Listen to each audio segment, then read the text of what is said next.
Okay, welcome back to another Crabby Dice talks and rants about Kickstarter and crowdfunding campaigns. If you've never watched one of my videos before, like usual, it's a 100% subjective take, my thoughts on the campaign, the value, production, and all that stuff that goes on in a page. You don't have to agree with me, give me thumbs up, thumbs down if you don't agree. Write in the comments below, let me know what you think, if you're backing it or not, that'll be great. For this one, we're only going to cover one game because it went on a little long, so let's get to it. Alright, here we go. So the first one we're going to look at today is Bardsung from Steamforged Games, the 8th created project. So they're an experienced company. Project's doing really well here, over 5,000 backers. By the time this one's over, it'll probably hit 800, 900, even $1 million with late campaign surge. So what kind of game is this? Well, as you can see from the tiles of the map and these characters, what would you expect? Well, it's a dungeon crawl. Alright, so this is a sort of 50-hour campaign dungeon crawl. It's got some unique elements in it. We're going to talk about it during gameplay.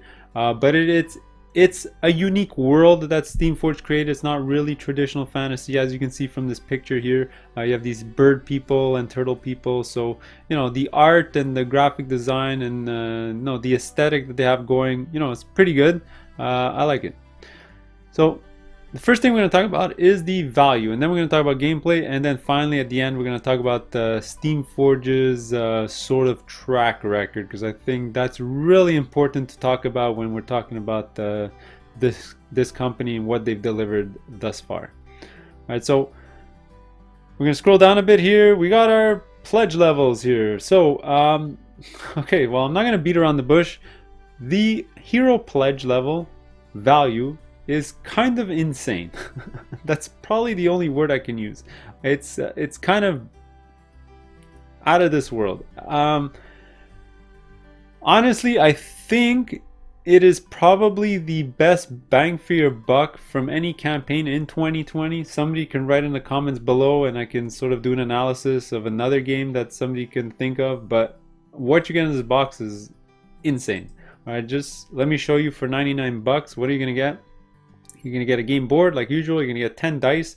What I like about these dice is they're all different sizes, so it's almost like buying a chess X set. You're going to get a D20, a couple of D10s, a D12 it looks like, D6s, D4s, caltrops, so on and so on. You're going to get your hero miniatures, whatever. You're going to get a ton of cards, right? You're going to get probably, by the time this is over, 950 to 1,000 cards. Just to show you the value, I think 7 Citadel were the same size cards, and they gave you, I think it was 1,100 cards, and that game was $80 to $85. So for $20 more, what are you getting? Everything else. All right, you're gonna get all these tiles, all these tokens. You're gonna get 61 enemy miniatures, plus the heroes were almost close to 70 minis, plus the unlocks. This thing is probably going to have 80, 90 miniatures by the time this is over with all the extra stuff that they're unlocking. All right, so just a ton of stuff in this box for $100. It's really ridiculous. Okay, now if you think that it's only going to cost you $100, that's hilarious. All right, they're going to do like every dungeon crawler that's come out over the last 2 years, and they're just going to keep releasing expansion after expansion, and this thing by the time it's over, it's going to cost you 300 to 350 bucks probably. Okay, so the first one did come out here. So you can get a what is this one called, the Lost Levels, which is a $60 add-on, but you can buy it with the base pledge here with the Legend pledge for $160, so you save $5. Sure, why not? It is a bit on the expensive side, $60 for about 100 cards and 23 minis, but you know what, if you look at the total package, you're still having a fantastic value. You're getting over 110 minis, 1,100 plus cards, so just a lot of stuff in that box, even if you factor in this expansion, so it's still worth it. Okay, let's scroll down. Hopefully I'm not lagging, just to look at some of the add-ons quick. So add-ons, there's a dice set, 12 bucks.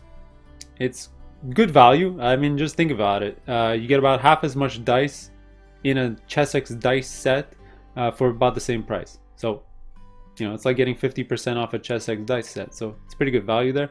An extra copy of the game, whatever. You can get a neoprene mat. Honestly, this is probably one of the boringest neoprene mats I've ever seen. I would not get it if I were you, but you know, if you want to pimp out your game, go ahead. This is the expansion I mentioned before, 65 bucks. You'll save $5 if you get the pledge level, so go ahead with that. And then you have two more things. Actually, the doors is brand new. I didn't see that yesterday. So the doors are, they look to be on the expensive side. 1, 2, 3, 4, 5, 6, 7, 8. You'll get maybe 8 to 10 doors for 20 bucks. You're paying more than $2 a door. You know what? For me, I wouldn't get the doors. A little expensive. But if you want to pimp out your game again, you can get doors. And then there's this Hobgoblin box set here. It's just extra minis for your game. 25 bucks. It's okay value. I don't think you need it for your game. All right. Plus, it's not Kickstarter exclusive. All right. So if I were you, what would I get? Honestly, I will talk about this later during the Steamforged discussion, but I would only get the base pledge because it's so much better value overall. And I don't think I need that extra expansion. Plus, the sort of aesthetic of the aesthetic of the expansion, I'm not a fan of. It's really a robot style. I don't think it fits into the world too much. It might, maybe it'll grow on me, but I would just get the base pledge. Now, if you want to talk about long-term value, again, that's something I'm going to talk about later during the Steamforged's track record. So let's look at these robots here, 2 seconds. So you get these more mechanical looking bad guys, which is fine, and it's only 23 minis for 60 bucks. So that's why I would only get the base pledge. So long-term value, sorry, I got distracted. We're going to talk about that during the Steamforged discussion. So now let's talk about gameplay. All right, so where do we even start on this one? So a lot of good things, a couple of bad things to talk about. Let's just talk about the overall structure. So I already talked about the whole campaign system, 50 missions, 50 hours, sorry. Some of the aspects of it is that you can sort of keep plowing through the missions. Even if you're failing, you always have the option to either redo the mission or to keep going if you feel like you've leveled up enough, which is great. It is more of a roguelike than a true dungeon crawl. It's because you're generating the dungeon as you play, which is cool.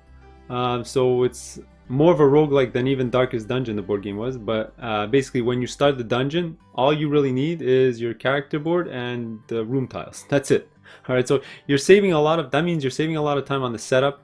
That's one great aspect of this game, is you can get going in like less than 10 minutes. You don't have to do like Gloomhaven and check up maps and get the tiles and get the enemies and so on and so on, the rooms and stuff. This one, you just get going and you're off to the races. The one bad thing about that is I actually like the unique rooms. It sort of gives the game a unique feel because the designers can build a room exactly how they want the scenario to be played. In this one, you know, it's gonna feel samey after a while, I feel personally, because you're always doing room corridor. I mean, what's gonna change it up is the events as you're going through the dungeon, but besides that, the combat's gonna feel very similar every single time. So some good and some bad things in there. Let's talk about the sort of whole campaign system. One unique aspect that I really liked is because there's so many events in the game as you're playing, they've already hinted at a ton of places where as the campaign grows, you're going to be adding new event cards into the game as you're playing. New room tiles, new events altogether as you're playing. So it's a system where the game grows as you're playing, and it's not something that's on the fringes or on the outside like most games. Like, just an example, Gloomhaven, you know, all those events, they're just like fringe events. They don't actually impact the game that you're playing. It's all like, okay, you went to kill a bird, you healed for 1, and then boom, back into the game, right? So nothing's actually changing in the game. This one completely puts that on its head, and you're changing. So example, you can have an event in a room that you met a guy, you let him go, put a different card in the event, maybe he'll come back later, maybe it's a room tile that you'll flip over, something will change in the future when you're going through the dungeon. So that's a pretty unique system as we go. Alright, so let's look at the main mechanics here. We'll go through the page. I'll give you my thoughts on what it is and if it's good, if it's bad, if it's unique.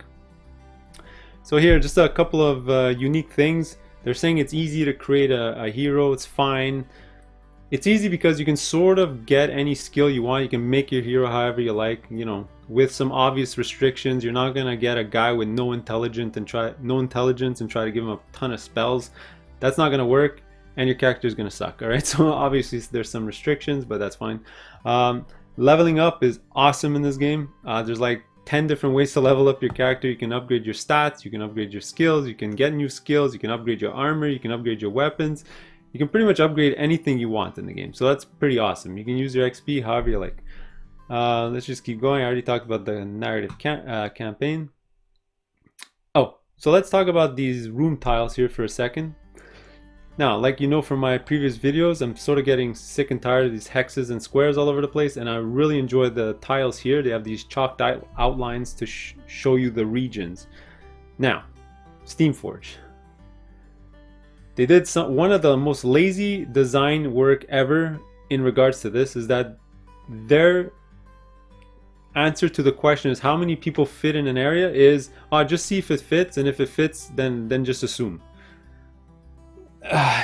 Just put a number, some dots to say what the size of that square. Just have an indicator somewhere on that tile in every single region. It doesn't have to be that big, you know. If it's a big area like here in the corner, write a big like 5 or 6 on it, and then you can just say that every base is a 1 and the bigger monsters is like a 2 or a 3. So you can do the math quick and figure out if somebody's gonna fit. All right, I don't want to assume. That's just dumb. All right, that's just gonna break the flow when we have to decide, oh, is this guy gonna fit? I don't know. Anyway, let's just go. Environment challenges. So these are events. As you go reveal the rooms, events are gonna happen. That's pretty cool. Like I said, it could tie into the campaign, which is an awesome mechanic. Enemy behavior. All right, when you're facing off in a room with enemies, how they're gonna act is just like we've seen in 1,000 different games. You're gonna flip over a card and it's gonna say, do this. If you can't do that, do the second one. If you can't do that, sort of Mandara style, but instead of being static, it'll change up as you flip over the cards. It's fine. It's what we've seen before in the past. Combat events too. Actually, this I'm not that much of a fan of. Basically, when you enter a room with monsters, you're gonna flip over an event, and it's going to tell you how those monsters sort of change a little. So they can have poison weapons, they can be caught off guard, so you get bonuses when you attack them. It's not something I'm a fan of, but you know what, people like those type of events. That's fine. Okay, let's talk about this initiative system. It's called the marching order. So this is pretty cool. It adds it's sort of a random initiative system. All right, it's a bit more thematic. Well, I don't know if it's a bit more thematic, but it adds a lot more randomness to your game, that's for sure. So you can't really plan if you're gonna go first or second. There are a ton of spells in the game though that do manipulate the marching order, but it just adds a bit of randomness. Now, a couple of weird things about this marching order is I'm gonna show you with an example. Okay. The way they track armor in this game is the character has an armor side and the other side is a non-armor side. And the problem is in the initiative track, each enemy type is referenced only once on the line. So if you go into a room that has 3 brutes and they all have armor, what ends up happening is if Billy in the corner is attacking that enemy and damages him and makes him lose his armor, you're taking the card in the initiative track and you're flipping it over to say that he doesn't have armor. The problem with that is that now all the brutes don't have armor just because Billy attacked one of them. So then Johnny in the other corner kills his brute that he's facing against because he has no armor now, which doesn't make any sense whatsoever. And then what happens is when you kill the brute, you're going to reflip that one over. So then the one Billy's attacking that had no armor now regained his armor.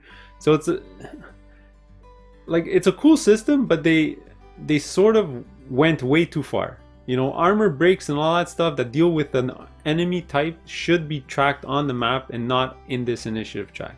All right, just my 2 cents.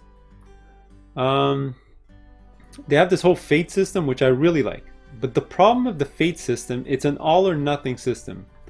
What they should have done is make every power or weapon in the game usable without the fate, and then make it overpowered with the fate. Right? So I know in a lot of playthroughs, a lot of the time, if you don't have faith, well, you're just doing the same ability every single time, which is kind of boring. What you would want in the system, and I hope Steamforged changes this, is if you have 3 abilities, make them all usable without fate, but if you spend fate, you get a bonus. Right, that's what they should have done, but they went this way, and I'm not a fan of their fate system. And finally, we're going to talk about wandering monsters here. So this is a great mechanism, so I really like it. It adds pressure to the players to sort of go through the dungeon as fast as possible, and that's awesome. Right, so it adds urgency to what you want to do. The problem is the execution is dumb as hell. Okay, it's so dumb. So instead of having a game timer or a deck of cards or something that's sort of more static, they went with a stupid dice roll. So you know what's going to happen? If you go into the first room, fight a monster, and your first 2 wandering monster rolls are a 6, guess what? There's a good chance that that wandering monster is now in the room fighting you, and these monsters are super powered compared to the other things that you're going to face in that dungeon. Alright? Or you can never roll a 5 or a 6, and the wandering monster has no effect on your gameplay whatsoever. Like, it's so dumb. Have a time system, have a deck of cards, figure something else. Even Resident Evil had the exact same system. At least it was smart enough to have a deck of cards to add sort of a limited time frame. Alright? Where you know there's going to be a wandering monster eventually, and you know you have to get out within a certain time frame. Alright? This is just lazy and stupid. Alright? Alright, and now I think what I need to talk about is the biggest con to the game. Alright, because I was saving this for last. I think the whole combat D20 system is a joke. It's stupid and it's horrible. There's a reason why no dungeon crawls use a D20 system. It's garbage. It's too swingy. It just comes down to luck. It's the difference in a +1 in a D20 system compared to every other system in the world, it's gigantic. A D20 system, a +1 is 4% better chance or something. Like it doesn't make much of a difference. It's still complete luck. You have these massive swings. And you know what? In 2 playthroughs that I've seen, they didn't even get out of the first room because they were rolling like garbage and there's no way to get around that. Alright, sure, in a lot of the other dungeon crawls you can roll garbage, but there's, you know, other things you can do, and this one is just luck. I hate the D20 system, and it's probably the main reason I would not back this. Alright, I wouldn't even touch it with a 10-foot pole. Alright, some people like it. You know, I find it funny. I'm going to call out the King of Average. I love his videos and everything. He mentioned in like 3-4 videos ago that he hates the D20 system, and yet he's raving about this game that has this exact system. So it is what it is. Yeah, so I don't know what else to say about the D20 system. I just really hate it. That's just what it is. So what we're going to do now is we're going to go to the top and we're going to sort of talk about the Steamforged Games track record, because I think it's very important. Alright, so let's look at their first, second, and third delivered games and their 4th delivered game. So they've only delivered 4 out of these first 8 or so. So let's go through it, okay? Because before we even start, I don't have any ill will towards Steamforged Games. I feel bad pointing this out, but I'll give you an example. If I go to work tomorrow and I deliver 3 bad projects in a row, I'm gonna get fired. All right, so we just have to look at the, you know, the trend here. You know, you can have 1 bad game, which is fine. 2 bad games could be a blimp on the radar. 3 bad games, it's a trend. Okay, and that's what we have here. Dark Souls, they exploded on the scene, made $1 million, obviously, with the crossover with the video game. A lot of people backed it. The game sucks.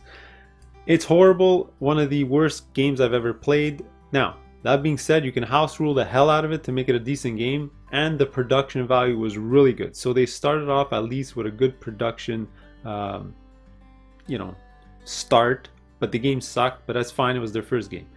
We'll get to Resident Evil 2. It's almost like the complete opposite happened. The game is decent. It's a decent game. Not the best. It was just decent. You're just sort of doing the same thing and just running away from zombies and closing doors a lot of the time. But the production value was horrible. Okay, really bad. Yeah, so they have 1 game that's decent and 1 game that sucks. Production value good on one and sucks in the other. Now, God Tear, I didn't actually play. Apparently it's very good, so we'll give them the benefit of the doubt. It's a good game. Alright, then Horizon Zero Dawn hits, and again, this one made $1 million+ and I feel bad for all the people who backed it, because this game is a gigantic piece of garbage that's worse than Dark Souls. I'm not gonna explain you the game, just go watch that no pun included video. It's so semi-co-op game where the semi-co-op doesn't even make any sense. It's just a bad game all around, but at least again the production value was really good. So I feel bad pointing this out.